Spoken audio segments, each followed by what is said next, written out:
সংবিধান সংস্কার পরিষদ নিয়ে আগামীকাল সংসদ অধিবেশনে আলোচনা হতে পারে বলে জানিয়েছেন স্বরাষ্ট্রমন্ত্রী সালাউদ্দিন আহমেদ। ত্রয়োদশ জাতীয় সংসদের কার্য উপদেষ্টা কমিটির প্রথম বৈঠক শেষে সাংবাদিকদের একথা জানান তিনি। আর বিরোধী দলীয় চিফ হুইপ নাহিদ ইসলাম বলেছেন, 133টি অধ্যাদেশ আগামী 10 এপ্রিলের মধ্যে কার্যকর করতে কাল সংসদ অধিবেশনে হ্যাঁ না ভোটের মাধ্যমে যাচাই বাছাই বিশেষ কমিটিকে দায়িত্ব দেওয়া হবে। সেলিম মালিকের রিপোর্ট। চিজি আইসক্রিমের সাথে ভেলভেটি কেকের মিশ্রণে পোলার রেড ভেলভেট আইসক্রিম, মন ভালো থাক। শনিবার দুপুরে জাতীয় সংসদ ভবনের ক্যাবিনেট কক্ষে কমিটির সভাপতি স্পিকার হাফিজউদ্দিন আহমেদের সভাপতিত্বে কার্য উপদেষ্টা কমিটির প্রথম বৈঠক অনুষ্ঠিত হয়।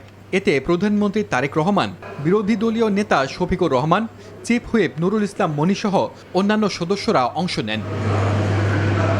বৈঠক সূত্রে জানা গেছে, সংসদের প্রথম অধিবেশনে রাষ্ট্রপতির ভাষণের উপর মোট 50 ঘণ্টা আলোচনার সিদ্ধান্ত নেওয়া হয়েছে।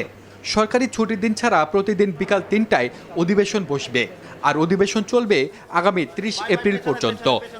আইনগত যে বাধ্যবাধকতা আছে, যে সময় আছে, সেই সময়ের মধ্যে আমরা যথাযথ পদক্ষেপ গ্রহণ করব। সংবিধানে 30 দিন সময় আছে প্রথম যেদিন উপস্থাপন করেছি তার থেকে।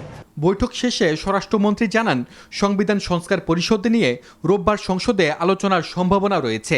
আলোচনা এটা ফ্লোরে হতে পারে, এখানে না। জামায়াত বলছে সংবিধান সংস্কার পরিষদে শপথ না নিলে সেক্ষেত্রে তারা রাজপথে নামবে।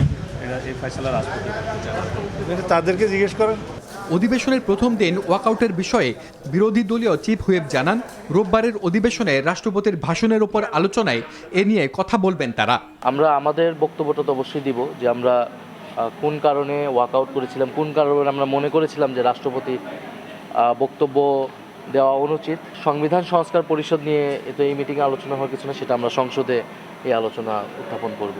133টি অধ্যাদেশ পাশ করতে বিশেষ কমিটি গঠন করা হয়েছে বলেও জানান নাহিদ ইসলাম। একটা বিশেষ কমিটি করা হয়েছে অধ্যাদেশগুলোর জন্য, অধ্যাদেশগুলোকে যাচাই বাছাইয়ের জন্য। তো সেই বিশেষ কমিটিতে অফিসিয়ালি এখন এটা পাঠানো হয় নাই। এটা আগামীকালের অধিবেশনে এটা হ্যাঁ না ভোটের মাধ্যমে এই বিশেষ কমিটিকে এই দায়িত্বটা দেওয়া হবে। সেলিম মালিক, এনটিভি নিউজ, ঢাকা।